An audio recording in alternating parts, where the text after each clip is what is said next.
মুজদালিফায় হেঁটে হেঁটে হেঁটে হেঁটে আসতেছি, হেঁটে আসতে তখন রাত। বাপরে বাপ, সেই রাতেও একটার পর একটা পানি। আচ্ছা, মুজদালিফায় আসলাম, রাত্রি কিছু সময় যাপন করলাম এখানে, এশা এবং মাগরিব একসাথে আদায় করলাম।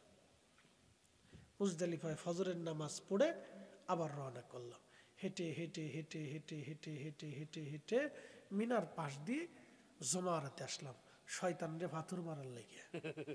একসাথে বলবেন আল্লাহু আকবার। কারে পাথর মারবো? শয়তানরে। সবাই খুব জলুস নিয়ে হাইটে আসতে, পার চলে না, পার চলে না। একটার পর একটা পানি, একটার পর একটা পানি।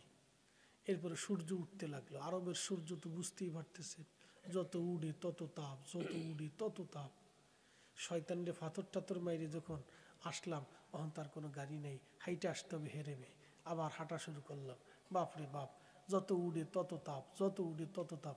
হাঁটতে হাঁটতে হাঁটতে হাঁটতে হাঁটতে হাঁটতে হেরেমে আসলাম, একটার পর একটা পানি, একটার পর একটা পানি।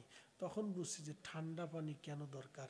আল্লাহ কেন হাউজে কাউসারের পানিটাকে ঠান্ডার কথা বলেন নবীজি, যে বরফের চেয়ে তো বেশি ঠান্ডা হবে সেই পানি। কেন? হাসরের ময়দানে মানুষের কলিজা শুকিয়ে যাবে, তখন এই বরফের মতো ঠান্ডা পানি খাওয়ার সাথে নবী বলেন আমি এক পেয়ালা হাউজে কাউসারের পানি পান করাই দিব, জান্নাতে যাওয়ার আগ পর্যন্ত পানি তৃষ্ণাই আসবে না। সুবহানাল্লাহ।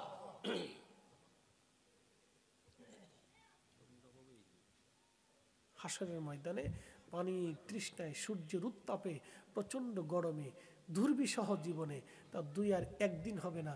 সেই দিনের দিনটা কত বড় হবে তাও আল্লাহ কোরআনে বলে দিলেন। তারুজুল মালাইকাতু ওয়ার রূহু ইলাইহি ফি ইয়াউমিন কানা মিকদারুহু 50 আলফ সানা। আল্লাহু আকবার। দুনিয়ার 1 সেকেন্ড করে 60 সেকেন্ড 1 মিনিট, 1 মিনিট করে 60 মিনিট 1 ঘন্টা, 1 ঘন্টা করে আপনার 24 ঘন্টায় দিন ও রাত, 24 ঘন্টায় দিন ও রাতের 365 দিনে 1 বছর, 1 বছর করে 50,000 বছর পার হইলে 50,000 50,000 50,000 বছর পার হইলে যত বড় হাসরের একটা দিন হবে তত বড়, একটা দিন হবে তত বড়, একটা দিন হবে তত বড়।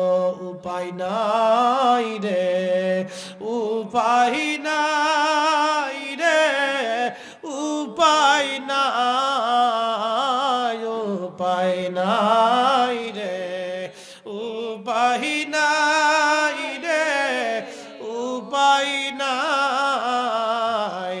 দয়াল নবীর চরণ ভিনে উপায় নাই, দয়াল নবীর কদম ভিনে উপায় নাই। কথা বলেন ঠিক কিনা? সেই দিন বড় কঠিন, নবীজির চরণ মোবারক ছাড়া আর উপায় হবে না। আল্লাহর নবী বলে দিলেন উম্মত কিয়ামতের ময়দানে তোমরা কি আমার কাছাকাছি কি তোমরা থাকবা? সাহাবীরা বলেন বালা ইয়া রাসূলুল্লাহ, আমরা কিয়ামতে আপনার কাছাকাছি থাকতে চাই। নবী বললেন যদি কাছাকাছি থাকতে চাও তাহলে বেশি পরিমাণে আমার জন্য দুরূদ পাঠাও, দুরূদ পাঠাও, দুরূদ পাঠাও, দুরূদ পাঠাও। একসাথে বলেন আল্লাহু আকবার। কি পাঠাও? কি পাঠাও? তাহলে ঘরে ঘরে মিলাদ শরীফের ইন্তজাম করার দরকার। কথা ঠিক কিনা? ঘরে ঘরে নবীর মিলাদের দরকার, কারণ ঘরে ঘরে মিলাদ চালু থাকলে নবীর দুরূদ চালু থাকবে। কথা বলেন না কেন? ঠিক কিনা? নবীর দুরূদ সালাম চালু রাখতে হলে ঘরে ঘরে মিলাদ চালু রাখতে হবে। যারা বেদাত বেদাত করে চিৎকার করে ও শিক্ষার পরে পরে গলা শুকাই ফেলা সাথে আমরা দেখার টাইম নাই। আমরা সুন্নিরা যতদিন বেঁচে থাকবো নবীর দুরূদ সালামকে জমিনে চালু রাখার জন্য ঘরে ঘরে নবীর মিলাদ দিব। কথা বলেন ঠিক না বেটে? এই হাত উঁচু করে বলেন রাজি আছি না নাই?